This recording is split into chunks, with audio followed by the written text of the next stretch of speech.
Hey, it's the podcast guy. Sutton United Talk Time on podcast. It's the Sutton Podcast. And there it is! Sutton United of the GM Vauxhall Conference have put out First Division Coventry City, winners of the FA Cup themselves less than 2 years ago. And what a moment to enjoy for the fans of this Surrey side. They've had their moments before, but never one like this. But the whistle goes down. Delight for Sutton United. Sutton United, the National League, are through to the last 16 of the FA Cup. No longer English football's perennial non-league club. A 123-year crescendo reaches a new peak for Sutton United, who are promoted to the Football League for the first time. Hello and welcome to another episode of Sutton United Talk Time on podcast. It's the Sutton Podcast in association with Lucky Star Gin. I'm your host, Mike, in the Aubergine Dream. No, I still can't do it. With me on today's panel, we've got Alex and Claire, and we're going to discuss our first ever goal at Salford. Well, 2 goals at Salford and 3 points and 3 wins, a casual 3 wins on the trot. And then we will look forward to the 4th win on the trot. We'll look forward to Swindon on Monday. Today feels like a Sunday. I'm immensely grateful, guys, for everyone who comes on, but especially as it's ridiculous o'clock on a bank holiday weekend. Thank you very much. Engagement is always important. Please like, share, retweet. I'm getting lots of little comments. I'm trying to keep up with them all, but it's really, really nice. So thank you all very much. Going to dive in so everyone can get on with their bank holiday weekend. Claire, mid-January, I think it was for you, because I tried to have a look earlier. How have you been? I've been very well, thank you, Mike. Not too bad. Things in the last few weeks have definitely picked up, but not too bad, thank you. Good. And Alex, I'm sure it wasn't this long, but I've got mid-November. I think you might have been on for the morning, the morning session. Didn't we do it? Wasn't there one that didn't record? Not to tempt fate. Oh, didn't we do one? Oh, yeah, we did. That's why I'm thinking it was more recent than that. I'm sure it won't happen today. It's exactly right. I'll know who to blame if it was. But how have you been? Yeah, similar to Claire, mate. I mean, the last 3 results have left me full of hope, full of belief. Bastards. I haven't even looked at any club news or anything. Claire, is there any club news I should be mentioning? I don't know. Wow, way to put me on the spot. No, I don't believe so. I don't believe so. All I would plug is get yourself booked on any supporters, coaches going to the last few away games. Get yourself there, cheering along the team. Book your travel, where it's on the coach or your trains or whatever, and get there and see the boys try their hardest for us. Yeah, I'm even looking at MK Dons as well. I'm like, oh, I know. You leaving Sutton? I know. It's terrible. The M25. I need passports and everything. I don't know. I don't know how it works. We'll work it out. So I got a 10 out of 11 on my fan hub lineup. I only got Juki in the team instead of Ollie. Shows exactly how much I know about football because I left out the player who scored the goals. So I'm not going to complain too much. But Claire, we'll start with you. What were you hoping, expecting before kickoff? Were you confident that we were playing well, or was it just a little bit, oh God, it's all going to burst? No, I mean, I am a weird person, but I've been this weird person all along who's constantly saying it's going to be fine. It's going to be fine. And at some points, I feel like maybe I was lying to myself, but I genuinely have never given up the hope or belief that at some point we're just massively going to pull it out of the bag. And so on one level, you go, okay, well, we hadn't won 2 on a bounce in I think it was 17 months or something, wasn't it, right? And I was talking to Steve Grant on Thursday night, and he was saying, yeah, but when was the last time we did 2 on the bounce, right? And I was like, yeah, okay, but it could happen. And I went into it quite I think I was vaguely optimistic because I was just like, no, it's all going to be okay. And turning up, it just felt like there was, I don't know, the mood felt right. I mean, like Alex, I didn't enjoy a second of it until that final whistle, but there was just something. And I got this thing now with Charlie Lakin's family where I asked his dad, score going to be? And he's got it pretty spot on the last couple of games. So he called yesterday's result, and he's put in a cracking prediction for Monday. So I'm buoyant going into Excellent. Excellent. Well, I have had an image of myself. I don't know if everyone knows the film Animal House. At the end, where the guy's in a military uniform, all is well, keep calm, and they're running over him. And I'm like, that's me. But Alex, how were you sort of feeling ahead of the match? Yeah, well, I think on the starting lineup, with if you accept, Eastie and Goody, I think we'd probably all like to see in the team if they're fit. But given that they're not fit, I think the only question mark for me, similar to you, Mike, was over Sanderson. And I thought maybe he might put Patrick up top with Harry, or maybe he'd go five in the middle and get Duke in there somehow. And again, shows what I know as well, because that's the only question mark I would have had over the team. That's 1-2 on the bounce. You look to keep the same team, but why change the winning formula? And it's worked. No, absolutely. On the prediction front, I will come to the prediction league in a moment. At the end. But Rosie's called the last two. What does she think it's going to be on Monday? I haven't asked her yet, but 4-0. 50. What did you say? 4-0.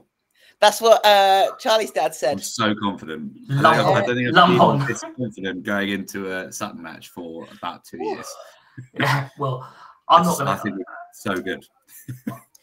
I'll mention it later, I'm sure, but 50 games it is so far this season, and I've not got one of them right so far. That is actually impressive. I'm really kind of impressed with myself to show such lack of knowledge. But the game started.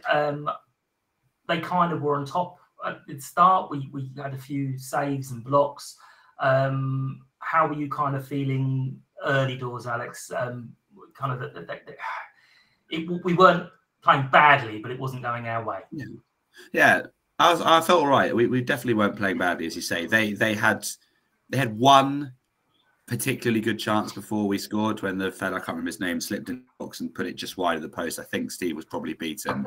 But other than that, I thought it was relatively even. I think we just look so much more solid than we have done this season. Like the structure of the team is really working. The back four being a consistent back four is, I think, really helping. Like you can see with Kiz and Omar at the back, their understanding of each other is so much better than it was earlier this season, and that breeds confidence. And so much of this season, we've said that the issue has not been ability; it's been the confidence or lack of that they're playing with. And now it's just so much better. And there's no panic.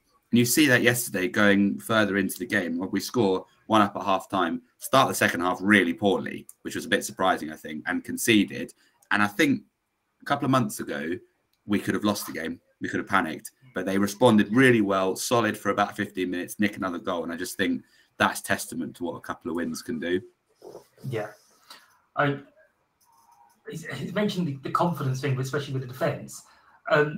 Claire, obviously I don't like picking players, but do you think that they've now got the confidence that if something does get behind them, Arnie's going to pull off a stave? I do think that's part of it, but I mean, Alex makes a great point. So I think it has been consistently, you felt throughout the season that we're not lacking on ability. And so many people have said to us, I don't understand how you're down there when you play like this and all this kind of stuff. And I think it is the mental side of the game that we had been struggling with for a really long time. And whether that's, an absolute shout out to Steve Salis for the work that he must be doing with the team, because clearly something is clicking. And maybe, Super Steve Arnold makes a massive difference. Maybe that is it. And maybe it's all about finding the right pieces to click into place to make those things work. But there definitely there's a step up. And you're right. When they conceded, if that had been, November, October time, whatever, heads would have been down. That would have been it. And they'd have smashed in 2 or 3 more. But I think there was just there's no moment where you visibly saw their shoulders go, oh man, that's that. You they were geeing each other up. They were come on, we can do this. And it's just, there's something slightly different in the body language, even just with the way that they carry themselves and the way they talk to each other, that just seems to really be okay, we're in this. And I think I mean, they know that we're fighting for it. And I actually, like, now you see that battle in them. Whereas, like, previously, it's like, oh, we've tried, but it wasn't enough. And they give up before the end. Whereas now, like, they keep going to that final whistle. And that is, you know, that's the Sutton we've had the last however many years that we've been in the Football League and, you know, winning trophies. Like, that's who we were. So it was always sad to see that go, but it definitely feels like it sounds a bit wanky, doesn't it? But the spark is back. Yeah, and that's all we want, right? As well, it's just the effort to go in there, because with football, as everybody knows, things fall your way, things don't fall your way. But there was an element of a few months ago, as Claire said, of not necessarily completely busting a gut. I'm not saying any of them weren't trying or anything, or that they don't care, but you can see yesterday just the subtle differences. When the Salford goal goes in, the players, you know, Steve's reaction, you can see they're genuinely fuming that they've let a goal in. They are livid about it and they want to go and do something about it. Whereas earlier in the season, there was a little bit of resignation, and the reactions when sometimes the ball goes into our net, as you said, Claire, is shoulder slumped, head down, rather than actually being, you know, Steve's reaction to the goal, he's fuming, and then they all go and use that to kick on. I think it's just those slight differences in mentality that are making such a difference. That, and the fact that we are, which is working to our advantage, playing a few teams who haven't got as much to play for. And I think that's key. You know, Salford yesterday, okay, there's a chance they might get dragged into it, but they're pretty, you know, they've got a little buffer to the teams in danger of going down. And we should be turning up at these places and looking to win, because it means so much more to us at this stage of the season. And I just don't think we would have got that a couple of months ago, but we're really seeing it now, which is brilliant. Yeah, I think when the goals go in, if you sometimes watch it back, you can see players looking and shouting, not shouting, but kind of like, what you're doing. And now, as Claire said, it seems to be more of like, we're all annoyed about this and cracking on, rather than saying, what have you done there? But we did score just before half-time. Bit surprised not many people are catching up with my Ollie thing, but then I remembered that that's from the early 80s, so probably no one knows what the hell I'm talking about. So it's only the oldies that do it. But how was the goal from you guys? Claire, we'll start with you on this one. I mean, I don't even, if I'm being entirely honest, everything just seemed to happen in a complete blur, because I spent most of yesterday just watching the clock, and it was like the slowest game ever. We seemed to stay in the 70th minute in the second half for the longest ever. But no, I mean, everything just went kind of crazy for me. I couldn't tell you in detail what happened, and I'm sure Alex can better than me. But I just no clue what happened. Haven't watched it back yet, which I probably should do. But just amazed, and it felt like it was coming. Like we'd had it. Like we'd had a few chances, I think, at that point, and it was the best thing was Chalmers was stood in front of me, and he went, "This would be a really good time." And then literally, bam! And I was like, "Yes, Chalmers." So it was a beautiful moment in that respect. But I couldn't tell you how it happened or who passed to who, because just all a blur.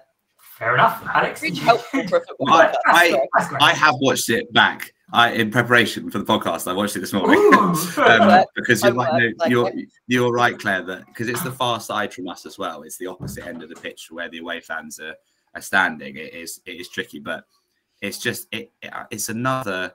He won't get an assist or anything for it, but it's another cracking delivery in by Charlie. I think his set pieces have been a revelation in the last few weeks, and he just clips it perfectly. Clearly, something they've worked on perfectly to the back post to Omar. Big fella, obviously, wins the header, nods it down, and then things I didn't think I'd say a couple of weeks ago, to be honest. Ollie's in the right place at the right time and finishes it, smartly. It's not a dramatic finish. It's not going to go on any highlights packages or anything like Nino's goal on Saturday. But it's clever. It's hard and low. It's across the goal. He just gets in the right place, and it's a good finish. And similar to his goal in the second half, which I'm sure we'll come on to, it's good players have a knack being in the right place at the right time. And I'll be honest, I didn't think that was a knack that Ollie had been showing since his time at us. And if he wants to go on a run now to prove me and others wrong, brilliant. Please do. Well, yeah, you're right about the Nino's goal last week is actually spectacular, but you'd kind of rather more of these goals than the spectaculars, because these are We the bread like and all butter. the ugly goals going. Like Yeah. I mean, I don't care if the next 5 goals go in off somebody's arse, quite frankly. Like, I just want more goals. But you're right. I think I'd actively prefer that. Yeah, like there's so many there was just so many moments when it like clicked into place, and I do think like Charlie Lakin is amazing. He really, really is, and like he brings something to the squad that, like, I mean, we knew we were missing, but there's that little bit of there's like some creativity there, the skill there that he just kind of pulls bits together, and he works so hard, but you can see that he's loving every second of it. And if I could have one wish after staying up, obviously it would be to keep him. I just think he is incredible. Yeah. I mean, he was flying around yesterday, and sort of there was some little naughty proper Sutton challenges like we were a couple of years ago. But we go in at 1-0 up, and obviously it's 0-0, boys. Keep it tight. Don't do anything silly. And then we let an equaliser. The best thing at half time is I went over to talk to Alex, and he just looked at me and went, "Don't say anything." I was like, "Oh, okay, bye." Well, in hindsight, I'm sure there's as I said, there's a director or two who is going, "Oh well, no more clean sheet bonus this week either." Cross that off the list. But Alex, we'll start with you. How did you feel? I mean, it was a triple sub, which is always kind of nice when someone the opposition make a triple sub, because you're like, oh, okay. And then they equalised very early. How were you kind of feeling at that point? Did your shoulders slump? Yeah, they did a bit. I was pleased with the reaction 5 minutes after the goal, as I said, but at the when the goal went in, I just couldn't. That was the most annoyed I was all day, actually, because I couldn't fathom how and why we were starting so slowly. You know, you've just scored before half time. As we've said, it's a great time to score. It means so much more to us. Steve's just had 15 minutes with them, presumably reiterating the importance of coming out strong and not giving them anything. I couldn't believe how slow we started. I didn't get it at all. They had a chance before the goal, which was only a few minutes after half time. They had another one even before that, when the guy slotted left footed shot just wide of the post. So it easily, we could have conceded twice. I don't know what happened, but we need to make sure that doesn't happen again, because we were in control there, you know, playing well, good time to score. If we come out and have a tight 15 minutes at the start of the second half, we're, you know, right on to win it comfortably. And it felt unnecessary. So as I say, it was the most annoyed I was in a day that was very, very good. But yeah, let's not do that again, please. And Claire, what was your much like Alex, to be honest. I you know, my shoulders slumped and my head hit the bar in front of me that I was leaning on. Like it was, it's like no, don't do this. And I think some of that was down to the fact that I had made the disastrous decision at halftime to look at the table, and I'd allowed myself to dream about escape, and I'd got my hopes up slightly, and everything was going our way, and I felt really hard done by. And yeah, it was just, why is this so slow? How have we let this happen? So it was disappointing and a bit of a shock to the system, I guess, because I kind of maybe foolishly thought at that point, well, it's all going to be fine. Yeah, I think let's not do that again is definitely the thing to it. But the way that we then responded and, you know, picked up like 10 minutes later, it felt like we'd almost stopped battling, but then at that point we were like, no, like, don't rest on your laurels. This is what we've got to do. And you did see a step change there of like, actually, we let that happen. Let's not let it happen again. So, yeah, then I spent the rest of the match feeling quite sick. So that was fun. So Ollie did restore our lead in front of you guys. I think, Alex, you made the, I don't know if you made the highlights, but you made the TV. Yeah, almost like the good guy again. It's another gift thing. Oh yeah. So how are you sort of feeling where Ollie's like tripled his tally with us? Claire, we'll start with you. I mean, it was right in front of you this time. Did you see this one? I did see this one. I I think Alex said it before. Like I wasn't expecting a load of goals from Ollie. It wasn't something that I really had on my 2023-24 Sutton United bingo card. But I mean, most of the things that have happened this season have not been on my bingo card. But it just all seemed to just slot into place. And again, probably can't talk you through it. I did see it. I definitely saw it. I didn't do my homework. I haven't watched it back. But I'm just amazed that he hits the back of the net. And I'm hoping that this is as Alex has already said, this is the start of something beautiful, and he just goes on this absolute rampage. And if he scores 4 on the Monday, then he's my player of the year. That's what I'm saying. Haven't filled in my form yet, so here you go. No, grand. Challenge for you. Yeah, I haven't actually filled in my form yet. I don't know what to put. But at this point in the season, it's been quite hard to go, who's been consistent throughout? And you are kind of thinking, right, okay, well, I need to pick someone that's really kind of shone in the last month or so, and people are making it hard now. I'm like, exactly, yeah. We know who it is, though, don't we? Come on, if you're not voting for Charlie, what are you doing? You can't. Well, this is true. You can't give it to a loan. Maybe. You can have this on proviso. You signed this. Yeah, okay, that's a good idea. Yeah, something. Yeah, we could start that campaign. Yeah. I like it. But Alex, what were your thoughts on Ollie's second? Well, so and the winner. What? Yeah, the winner. Oh, the winner. What a lovely phrase. That the thing about it is that ball comes in and then it gets cleared, and it's one of Harry Beautyman's clever little headers on the edge of the box where he just, because looking at him, bless him, he looks like he has no right to win any headers. Okay. But he wins so many, he's so good at it, timing his jump and springing up there. And he just gets up and he just nods it to Jacko. And then he hits a first-time ball to Coley, who's in loads of space. But that doesn't happen without the speed of Harry getting up and winning heading and Jacko's first-time ball. Actually, the cross from Josh isn't his best, and it sort of gets flicked on by a Salford defender. But that little touch hits another defender's knee and then falls to our man in the right place at the right time. To just, again, it's a bit of a scruffy finish, but it's low, it's relatively hard, it's in the corner. Keepers are going to struggle to save those, even if you don't catch them as cleanly as you would like. And then I'm in bedlam behind the goal. I've got this thing recently. I've sort of forgotten that I do it because we haven't been scoring much. I sort of run away from the people that I'm watching the game with. So I'm watching the game with 2 mates, and we're all there and we're cheering, etc. And when the goal goes in, suddenly I find myself 5 meters away from them. I don't really know how it's happened. This is just the thing that I've suddenly worked out, because they're looking around to celebrate and Alex isn't there. And then I sort of come back. I don't know where, I'm not going in any particular direction. I just can't contain. It's not enough to stand still and celebrate. For me, I've realised that in the last couple of matches. Did it at Accrington as well. When Nino's goal went in, I've charged off. It's just that burst of energy, isn't it? You run, and I put my arms up in the air and I just scream.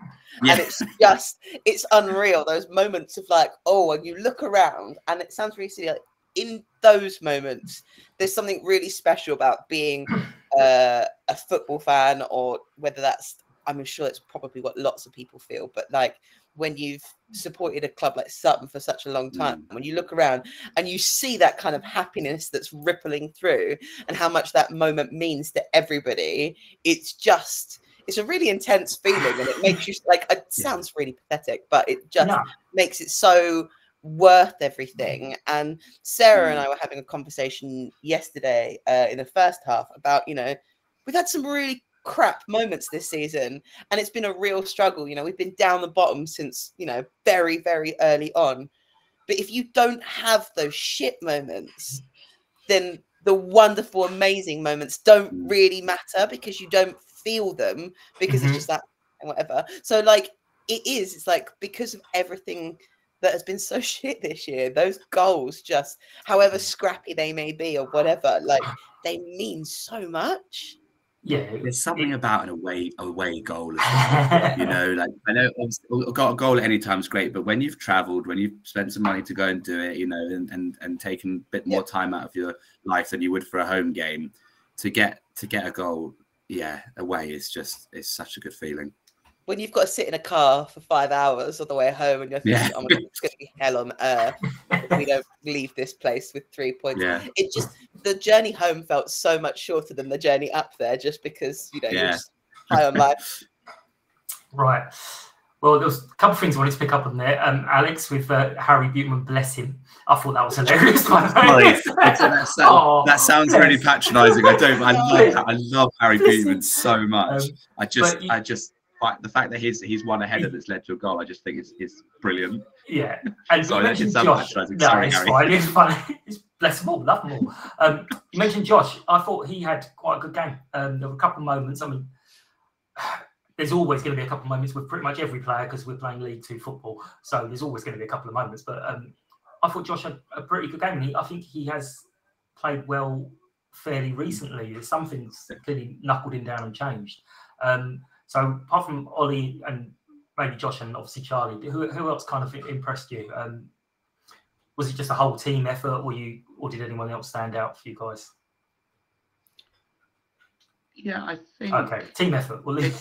It was a team effort. It's tricky because I'm sort of judging it based. I was going to say Sam Hart and Nino on the left-hand side, but they sort of are that good every week, and it kind of gets lost a little bit. That they're not necessarily like Ollie. We're talking about having a standout performance compared to what his average has been recently, which is great. But then Nino and Sam, their average is so much higher, and it has been brilliantly that they don't necessarily spring to mind. But I think it's important to acknowledge that left-hand side is so solid, forward and defence, that really they're just, the goals are not coming from that side, and a lot of our attacking creativity is coming from that side. And I think they're just so consistently good that I want to mention them both. And I do think you've got like those consistent people, or people that you've always thought as being consistent, who maybe have fallen afoul of the shoulder drop of late. But I mean, Kizzy, like you can't fault him yesterday. Like, I mean, I can't. I'm sure somebody can. But like, there's just those people that perhaps you don't notice because they're putting in such a shift and it's so seamless, and they're not the person that's gonna do something crazy, but they are just that bit of consistency. What a block at the end, by the way. 94th minute, they break into the box. What a block that is from Kiz. Yeah, fantastic. Yeah, and I do have to say, like, I was reading some of the comments online last night on the way home, whatever, and getting quite frustrated with some people's people like to pick out someone, don't they, that they're going to be annoyed about all season. And I saw a lot of really negative comments from a bunch of people about like Harry Smith and a few others. Oh, he's up to his old tricks again. No. Like, if you've been watching properly, like, Harry wasn't up to old tricks. The refereeing yesterday was questionable, and that's me putting it mildly. And if you think that he's going out of his way to get booked, then you're just not paying attention. Like the way that that ref yesterday carried on, like if I'm allowed, like at points, if I can see like their I want to say their bras, that they've got like their pants in, like if I can see that, or I can see their pants because someone's pulling their shorts so much, then it's not Harry that's the problem, it's the guy that's marking him, and it's the ref who just at points didn't even know, like, I don't want to sound no clue. He did not know the laws of the game. He just had no clue what was going on, and he was making it up as he went along. And we've had him 3 times this year, and each time he has been pretty inconsistent. So sometimes you kind of want to go pay a little bit more attention, and you'll realize it's not the person that you've just decided you don't like anymore. It's actually some other bits and pieces. And I'm not blaming the ref. But no, you can have a go at refs after we've won. I have no problem with having a go at a ref. Best time to do it. Yeah, absolutely. It's not as bitter, but honestly, he had no control over the game yesterday. Some of the inconsistency, as you mentioned, Claire, in the decisions was baffling. Absolutely baffling. You take your bias hat off. I didn't think he was biased necessarily in one way or the other. I just thought he was rubbish. Had no control over the game at all.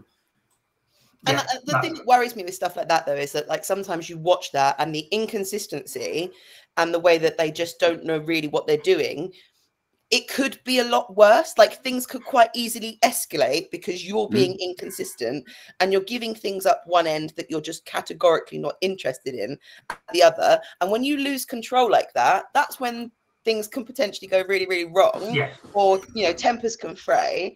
And sometimes I'm like, where's the accountability for this rubbish? Like, it just winds me up.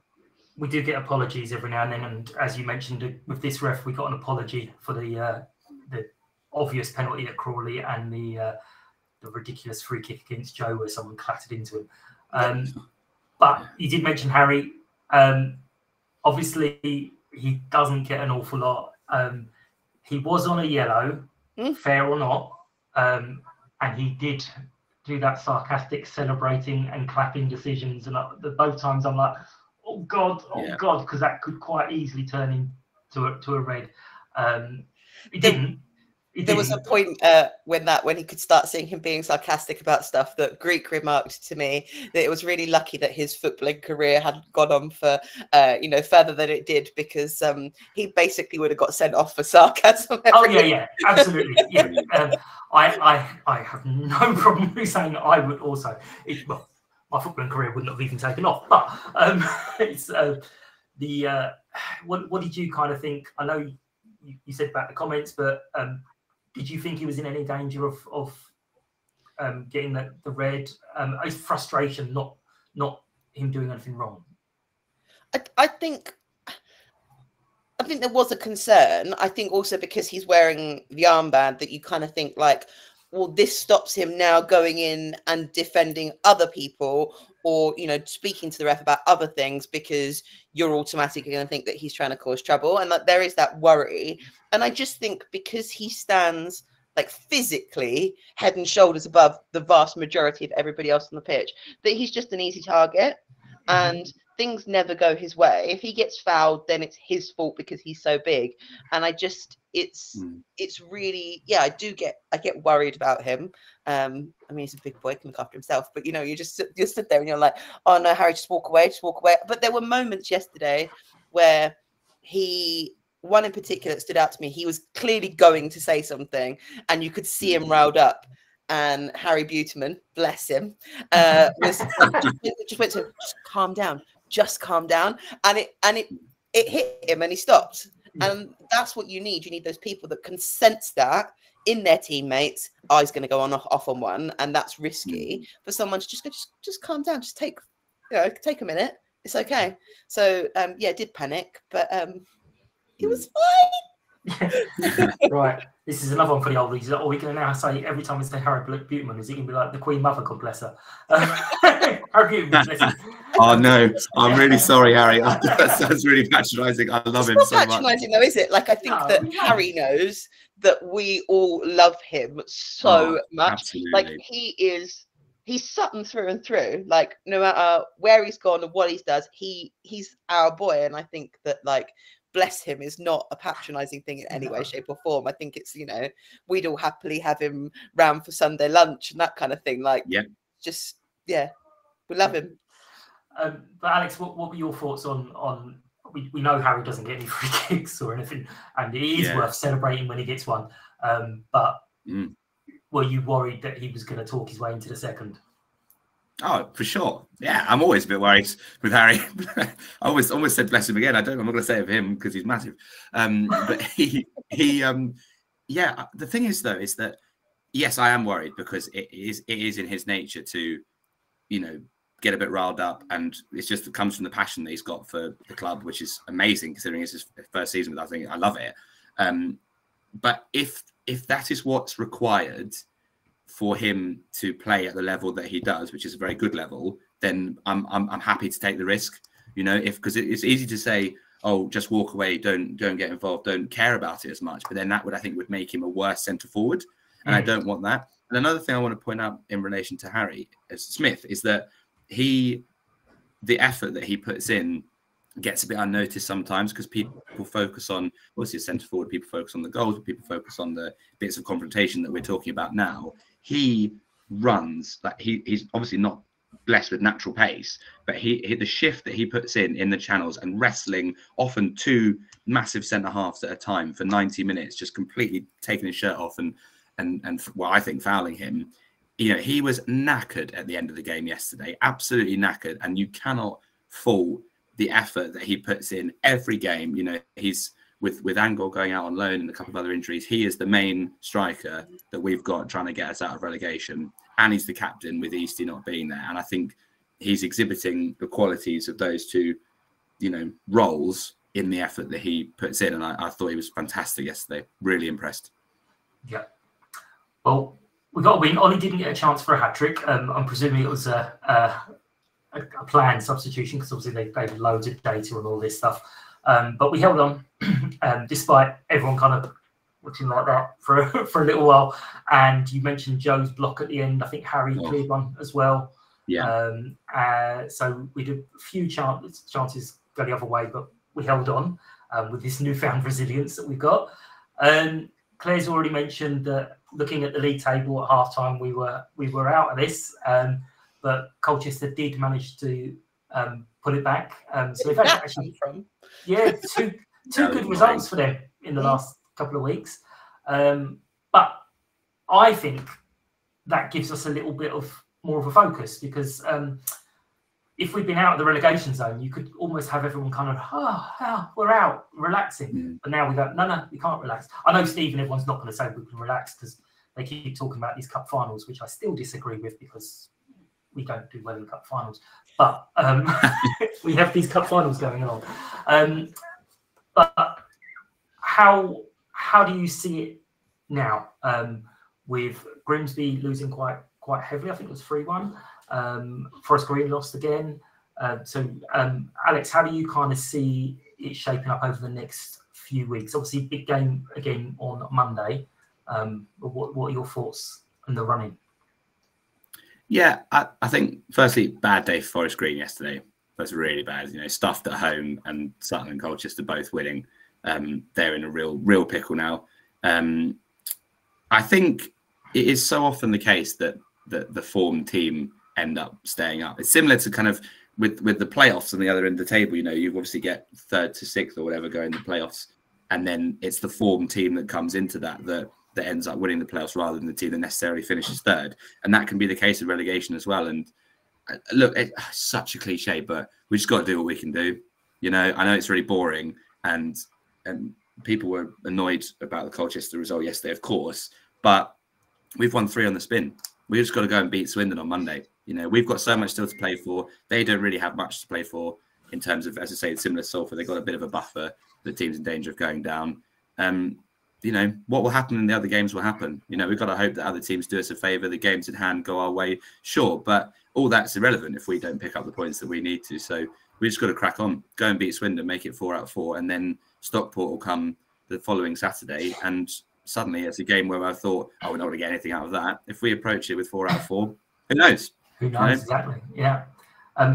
Claire, what's your view on the scape? I mean, Forest Green dropping to the bottom, and now I know they've got a game in hand on us.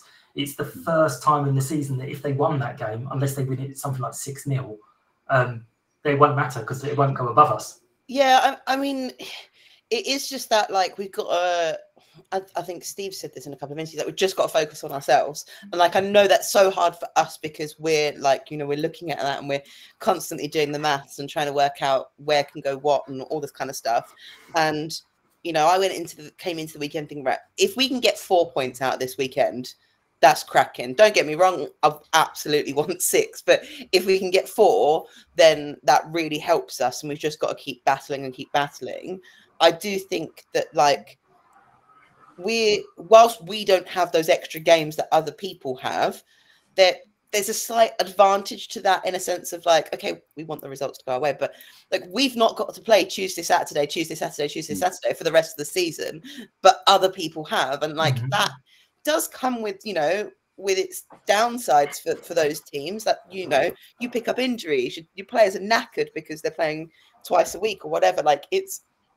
It's going to be hard going for them, and we have to selfishly hope that does have a negative impact on their performance, and that we get out of it what we need. If we can win on Monday, as Alex says, then going into next weekend, and how ridiculous is it that we're sitting here talking about bringing 4 on the bounce? Let's just get that for a moment. But if we can go into the weekend, into Monday, and win that, then next weekend is a whole different ball game, and it just allows us to really go, well, what we've done so far. And I'd love this to be some crazy unbeaten run at the end of the season, but it could be that it comes down to the last game, and it could all come down to what happens at Milton Keynes. And And if we, I mean, my heart will not take it, but if we scrape through on the last day of the season, I'll take that all day long. You're kidding. Yeah. But it could happen that way, couldn't it? Like, I don't want it to, but it could. And if that's what happens, then I'll take it. Like, I just think that maybe a month ago I'd have been, whilst still positive, bizarrely, I'd have been less convinced that I was actually talking sense. Whereas, like, I sit here now thinking, I trust them to do their best. And if we don't stay up, right, and we go back down to the National League, then do you know what? We're all going to be absolutely heartbroken. But we can't say that they haven't fucking tried for us. Like, they are battling so hard now, and they know what it means. And I think that's the thing. And you also kind of have to go, I've had 3 years in the Football League, and I never thought in my wildest dreams to have them. Like, I can be sad about it, but I can also be, chuffed that this thing happened that I never expected, and also that we would go back down with that kind of ambition of going, okay, well, we're going to come back up at some point. Like, what the hell is that? Like, it's so, I've had 34 years as a non-league football team, and I was quite happy with a non-league barely. Bobbing along. Yeah. Something about games in hand as well. Games in hand are a funny thing. Like, games in hand are so different when you need to get something out of them versus when you're already ahead of the team. So, for example, if the games in hand were all now, when Colchester are above us, then that's a big advantage for them. We need to put ourselves in the position where we are above Colchester by the time they play these crucial games in hand. And Monday could do that. It could swing on Monday. I think they're away to someone on Monday. I can't remember off the top of my head. But Grimsby have got Bradford. Forest Green have got somebody away as well. So, it's feasible that we could, fingers crossed, be out of it one Monday. On Tuesday. There you go. And it's away, isn't it? So conceivably Tranmere could win that. Let's hope they do. And so therefore we need to... Okay, sure. So we need to be in a position by hopefully winning on Monday where when these games in hand come, Colchester are under pressure to get something out of them rather than it being a free bonus hit. And if we pick up a point, we move a point further away from something great. We need them to have to get something out of them because that does funny things to players' heads. Pressure's a funny thing, isn't it? Yeah, and one of the games in hand of both those sides is against each other. Yes. So they can't both win. They could draw, that would be nice. They could draw, cut each other's throats. Yeah, I mean... 22 for all points deducted. Yeah, exactly. We've... have been saying since October time even, this is the team that they've not done well, but they're the exact kind of team that could suddenly find their form and go on a 10-match unbeaten run. Well, they can't now because we haven't got 10 matches, but they could go on an unbeaten run to the end of the season. You're like, where's this been all season? So a couple of things you said as actually leads on to one of the comments I had in, because I always say leave your comments and your questions, and I just realised that I didn't actually tell people how to do it. So someone emailed me, a guy called Nick Graham from LA. Whoa. We're so international now. I know. So international. And he said it's the best he's seen us play, with the exception of the first half against Walsall. And he thinks our nerves are going to be steeled with being in the dogfight all season. But Grimsby may panic after feeling they were out of it. And if we keep our belief, we could get a win against Stockport, which is... You guys were saying. Well, hang on. Sorry. One game at a time, please. Monday first. Come on, we've got to it. Monday's so important. We've got to win it. So, how do we win it? We've done the three in a row, and I've got to do 4 in a row. I'm not even going to look back to see when we last won 4 in a row. But how do we win this? So, Alex, we'll start with you. What do we need to do? What's the approach? Okay. Same again. I'm gonna say a possibly slightly controversial answer here is that I think the way we win on Monday is a few changes to the starting 11, and that is absolutely not because anyone has not been playing well or deserves to be. I just think, at the end of the game yesterday, I don't know what you thought, Claire, but they looked knackered, which is great, because it means they're putting so much in and they're caring and giving it their all, as we've said, which is fantastic. But it's a very short turnaround, as we know, Good Friday, Easter Monday. They were exhausted, and I think there are areas of the squad, the wingers, for example, perhaps a fullback change, maybe central midfield. We're a bit light up top in terms of options, but maybe you could put Amari up there, for example. There are a few areas where you could just make some small tweaks, bring in some good players like Duke, for example, like Amari, Chris and Gesson in midfield perhaps, and just move the players who were in the starting lineup yesterday, some of them onto the bench to be impact subs if required, because it is only 5 days after that we then have to play Stockport, and that the nature of the Easter time is short time periods between games. And as I say, it's not that anyone doesn't deserve to play on Monday. They were brilliant, and if it was a week between the games, I would say pick the same team again, keep it going. But I think the answer might be some fresh legs from the start. Yeah, I do think that it's also a good thing from a tactical perspective of, you've seen the same team go out 2 games in a row. Like, you're being watched. You know that going into Monday, they'll have gone, they've done this in the last 2 games. So to switch it up just keeps your opponents on their feet as well, just to give that little bit of extra oomph. Well, yeah, they're Swindon's right back thinks, right, I'm going to have to deal with Nino all afternoon. And suddenly Duke McKenna's playing left wing. What do I do? An hour before we go, crikey, okay, it's a completely different proposition. Yeah, I mean, Steve did kind of hint that he was going to change things up in one of the things he did say. It's a squad game. One thing you said, Alex, and everyone says this, is it's a quick turnaround. And I've always kind of said, well, hang on, Good Friday to Monday, or a normal Saturday to a Tuesday is the same amount of days. There's no real difference on the days. I think what I'm thinking is the cumulative effect. So I guess you're playing Saturday, Friday rather than Saturday, and then you're going to play Monday, Saturday rather than So it's the following. Kind of, because you're right. It's 3 days, isn't it? But I think particularly with an away trip on the Friday as well, the travel aspect of it. I know it's I think we were the furthest of all the League Two games yesterday. We were the furthest away of those set of fixtures. So that adds into the fact. Just a bit more travel and things. So and I'm not talking wholesale changes. Just if there are a few players who are kind of 1 or 2, 70% fit or 80% fit, then maybe just have them on the bench. They're biased and they all hate us. That's what Well, equally though, if all the players report for training and then it comes to Sunday night, Monday morning, and they all say, "Gaffer, I'm fine. I'm bang up for it. Let's keep it going. Crack on." Then go for it. Yeah. And it could be that Steve's comments of switching it all up was exactly what Claire said, keep guessing. And, and not guessing. Sorry. Anyway, so I think you two have already done this. We've both gone crazy and taken absolutely our senses. Yep. So this week, the leaders, neither of them went for a Sutton win. Neither of them got the right number of goals. So they only got 1 point. So Chalmers was one of the people that did go for a 2-1. Claire, you could probably tell me if he actually meant it or if he just chucked it in there. But here's the code on the screens. Join in. But are you both sticking to your 4-0s? I'm absolutely going 4-0. Yeah. Okay. Perfect. I predict things. I said this to you on a podcast before. I think I predict things that I want to happen. Predict some lottery wins for me. Anyway. So I'm going to go with my normal 2-0 because it's got to be right one day. It has to be. They can't be wrong all season. There's only 5 games left. But Rosie did predict 2-1 on Saturday. So I will ask her and find out. I might join her in the prediction league. That'll be funny. Her joining once and getting it right once.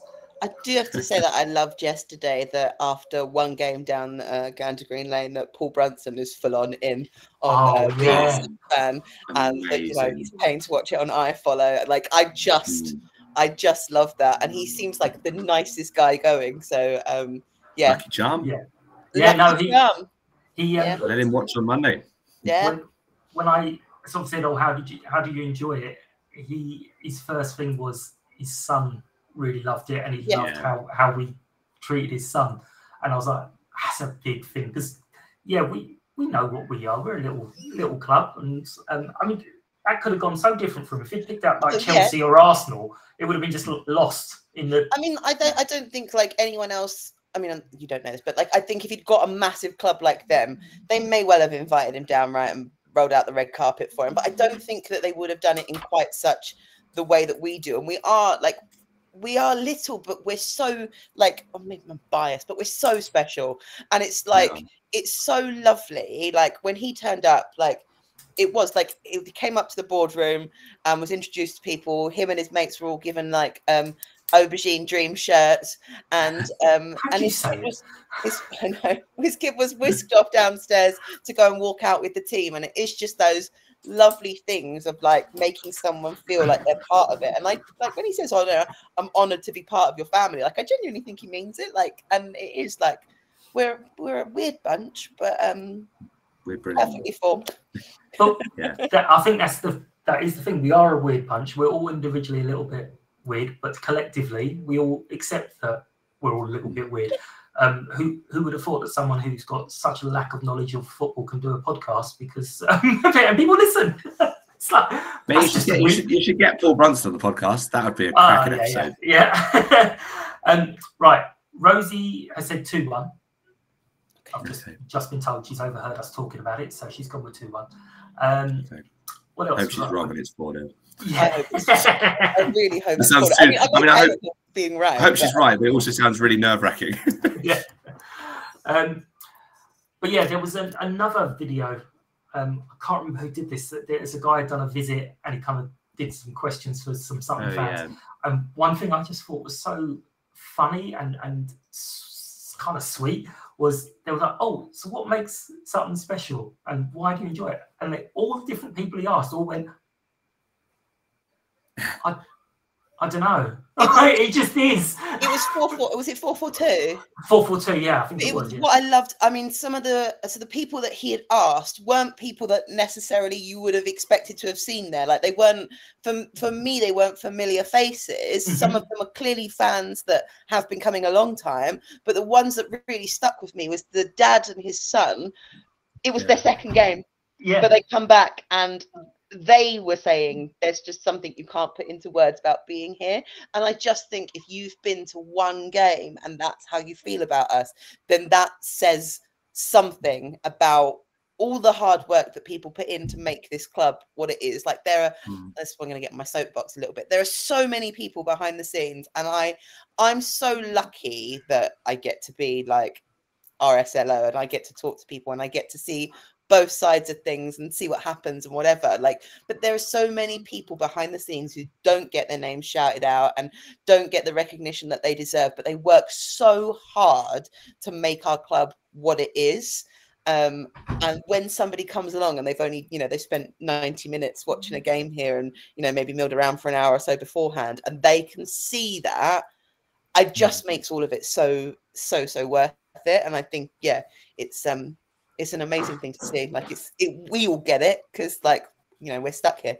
But it's nice that other people pick it up so quickly. Like it's beautiful. It's intangible. It's intangible, isn't it? It's something that's in the air. I mean, no notes to what you said, Claire. Completely agree. What club?